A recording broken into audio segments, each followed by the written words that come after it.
Good morning friends, welcome to our YouTube channel. GST के अंदर हर रोज नए नए अपडेट्स, नए नए चेंजेस जो हैं वो रेगुलरली आपको देखने को मिल रहे होंगे। आज एक नया अपडेट ये आया कि जीएसटीआर 3B का जो हमारी लेट फीस थी जुलाई 17 से लेके जुलाई 20 तक की, वो माफ कर दी गई। जिनका सेंट्रल टैक्स पेएबल यानी कि टैक्स लाइबिलिटी निल है, और वैसे लोग जिनकी लाइबिलिटी बनती है उनका लेट फीस कैप कर दिया गया, यानी कि 500 रुपए की कैपिंग कर दी गई है। उसके ऊपर लेट फीस नहीं लगेगी। जब से ये नोटिफिकेशन, ये न्यूज जो है चर्चा में निकल के आई है, एक सवाल बार बार ये आ रहा था, अगर हमारी रिटर्न हमने ऑलरेडी फाइल कर दी है, विथ लेट फीस फाइल करी है, तो क्या वो हमें रिफंड मिलेगा? क्या वो हमारा लेट फीस वापस आएगा? इस चीज को लेकर के जीएसटी पोर्टल ने और जीएसटीएन ने एक ट्वीट किया था, और उसके बाद एक मैसेज जो है वो चल पड़ा। मैसेज क्या है? The change in late fee amount made wide notification 57/2020 dated 30 June has been incorporated on the portal. Late fee paid in excess than the prescribed amount in the notification shall be recredited in due course. अब देखिए, इस line को पढ़ने के बाद लोगों में ये हो गया कि हमारी जो लेट फीस है वो जुलाई 17 से लेके अभी तक जितनी भी हमने पे करी है, और वो जितना अमाउंट 500 रुपीज से एक्सेस है वो पूरा रिफंड हो जाएगा।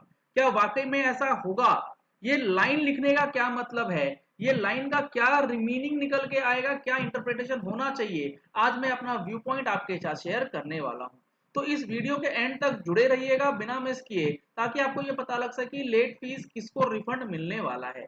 इन सब चीजों से पहले आपको ये बताना जरूरी है कि जीएसटी प्लेटफॉर्म का जो ऑनलाइन वेबिनार सेशन होने वाला है 5 जुलाई 2020, यानी कि कमिंग संडे को सुबह 11 बजे से 2 बजे तक, जिसके अंदर हम लोग कॉम्पोजिशन टैक्स पेयर्स के लिए annual form GSTR 4 financial year 1920 के लिए जो फाइलिंग होनी है, जिसकी लेट फीस किस तरीके से पेमेंट होती है, परचेज कहाँ शो होगा, आरसीएम की डिटेल्स किस तरीके से जाएगी, जुलाई 17 से जनवरी 20 तक 3B फाइलिंग होनी है, उसके अंदर इनपुट टैक्स क्रेडिट किस तरीके से क्लेम करना है, काफी सारी चीजों की डिस्कशन होने वाली है। अगर आपने अभी तक रजिस्ट्रेशन नहीं कराया है तो इस नंबर पे कॉल करके रजिस्ट्रेशन करा सकते हैं। हमारे पास लिमिटेड सीट्स अवेलेबल हैं। रजिस्ट्रेशन क्लोज होने से पहले अपनी आप सीट्स बुक कर सकते हैं। अब देखिए, कंफ्यूजन मैं क्लियर करने की कोशिश करता हूं। ये हमारे पास है नोटिफिकेशन नंबर 57, जो 30 जून कल की रात को निकल के आया। इस नोटिफिकेशन ने मोटी मोटी दो बातें बताई।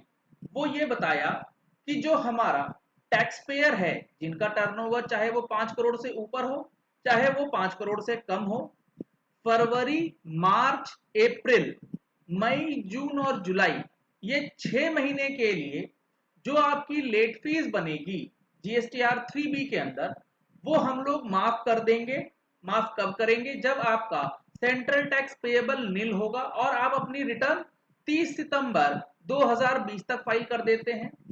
और जो हमारे टैक्स पेयर टर्नओवर 5 करोड़ से ऊपर वाले हैं, उनके लिए भी सेम कंडीशन लगाई गई। आपका भी लेट फीस माफ कर दिया जाएगा, वेव ऑफ कर दिया जाएगा अगर आपकी सेंट्रल टैक्स लाइबिलिटी बनती है निल, और 500 रुपए की कैपिंग लगा दी जाएगी in case of any liability. ये नोटिफिकेशन जब आया तो इसके अंदर 5 करोड़ से ऊपर और 5 करोड़ से कम दोनों ही कैटेगरी को कवर किया गया। और इसका एक सेकंड पॉइंट है, ये कहता है this notification shall be deemed to have come into effect from 25 June 2020। Notification आया 30 जून 2020 को, इफेक्टिव हुआ ये 25 जून 2020 से। सर, इसका क्या रेलिवेंस, 25 जून से क्या रेलिवेंस निकल के आया? मेरी बात को ध्यान से सुनिएगा।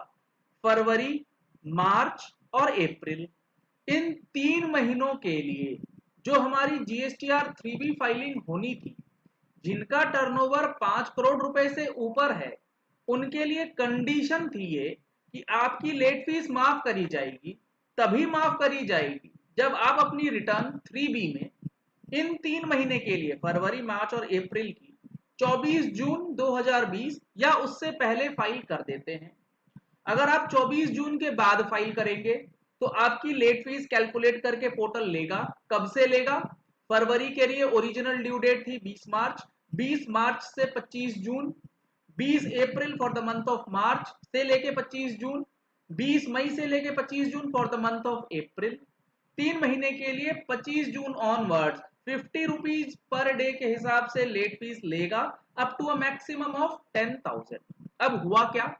24 जून के रात 12 बजे के बाद 30 जून तक जिन्होंने भी, जिनका की टर्नओवर 5 करोड़ से ऊपर था, फरवरी मार्च और अप्रैल महीने की रिटर्न को फाइल करा, उन्होंने तो लेट फीस पे कर दिया। लेट फीस किस तरीके से पे कर दिया? क्योंकि उनका रिटर्न 24 जून के बाद फाइल हुआ और उनके लिए 500 की लिमिट भी नहीं थी। लिमिट वाली बात तो आई है 30 जून को। तो अब उस पीरियड के लिए 24 जून के बाद 25 जून से लेके 30 जून के बीच जितनी भी लेट फीस आपने पे करी है और आपका टर्नओवर चूंकि 5 करोड़ से ऊपर था, आपने 500 की बजाय 500 रुपए से ऊपर का अमाउंट जो है वो पे कर दिया है। तो बैलेंस अमाउंट जितना एक्सेस है, इन केस ऑफ 500 रुपीज अगर आपकी लाइबिलिटी नहीं बनती है तो वो जीरो हो जाएगा। पूरी की पूरी लेट फीस आपकी रिफंड आ जाएगी, लेकिन सिर्फ और सिर्फ 25 जून से लेके 30 जून के पीरियड की, जो कि आपने फरवरी मार्च और अप्रैल महीने के रिस्पेक्ट में पे करा होगा। इस नोटिफिकेशन के अंदर ये डेट को डीमिंग इफेक्ट देने का पर्पस ही यही था कि आपने अगर 24 जून के बाद भी फाइल करा है तो भी आपको ये बेनिफिट जो है वो दिया जाएगा। अब देखिए ये नोटिफिकेशन नंबर 52, जिसके अंदर ये बात करी गई थी कि जुलाई 17 से लेके जनवरी 20 तक जितनी भी जीएसटीआर 3B है उनकी लेट फीस को वेव कर दिया जाएगा और कैपिंग लगा दी जाएगी 500 रुपए की। इस नोटिफिकेशन के अंदर ये बातें कहीं नहीं लिखी हुई है कि इस नोटिफिकेशन को इफेक्टिव करा जाएगा बैक डेट से, जैसे कि नोटिफिकेशन नंबर 57 में हुआ 30 जून को आकर के 25 जून से इसको नोटिफाई किया गया। अगर आप इस मैसेज को अब दोबारा से पढ़ेंगे तो आपको समझ आएगा, the change in late fee amount made by notification 57 dated 30 June has been incorporated on portal। Late fees से रिलेटेड चेंजेस जो कि नोटिफिकेशन 57 में बताया गया उसको इनकॉर्पोरेट कर दिया गया। Late fee paid in excess than prescribed in the notification, कौन सी notification? Notification 57 shall be recredited in due course, यानी कि नोटिफिकेशन 57 के अकॉर्डिंगली अगर आपकी लेट फीस ज्यादा पे हो गई है तो वो आपको रिवर्स कर दी जाएगी। नोटिफिकेशन 57 कवर करता है सिर्फ फरवरी 20 से लेके जुलाई 20 तक की रिटर्न। इसके अंदर जुलाई 17 से लेके जनवरी 20 की रिटर्न कवर नहीं होती है, वो नोटिफिकेशन 52 में कवर होती है। तो इस चीज को अब अच्छी तरीके से समझ लीजिए। 17 18 18 19 19 20 अप टू जनवरी की जो आपने लेट फीस पे कर दी होगी उसका रिफंड आपको नहीं मिलने वाला है। इस चीज को बिल्कुल क्लियरली समझना पड़ेगा, कोई कंफ्यूजन मत रखिएगा। इस चीज को बिल्कुल अच्छी तरीके से समझना जरूरी हो गया है।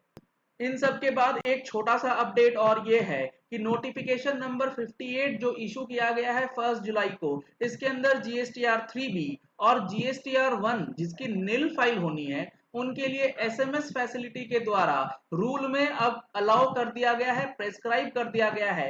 यानी कि जीएसटीआर 3B और जीएसटीआर 1 अगर आपकी नील है तो अब आप अपने रजिस्टर्ड मोबाइल नंबर से एसएमएस के थ्रू अपनी नील फाइलिंग जो है वो भी कर सकते हैं। ये चीजें 1 जुलाई से इंप्लीमेंट कर दी गई हैं, अब आप इसका इस्तेमाल कर पाएंगे। चलिए इस वीडियो को यही एंड करते हैं। आशा करते हैं कि आपको ये पॉइंट क्लियर हो गया होगा। अगर आपको अभी भी कोई क्वेरी है तो आप हमारे पेड मेंबरशिप की सर्विसेज ले सकते हैं। सर्विसेज लेने के लिए आप इस नंबर पे कॉल कर सकते हैं और मेंबरशिप की जानकारी ले सकते हैं रिलेटेड टू जीएसटी क्वेरीज। अगर आपको रेगुलरली अपडेट चाहिए तो आप हमारे यूट्यूब चैनल को सब्सक्राइब कर सकते हैं। नीचे दिया गया है रेड कलर का सब्सक्राइब बटन, उसे प्रेस करना है। साथ में जो बेल आइकन है उसे प्रेस कर लेना है और आपको नोटिफिकेशन मिलती रहेंगी फ्री में।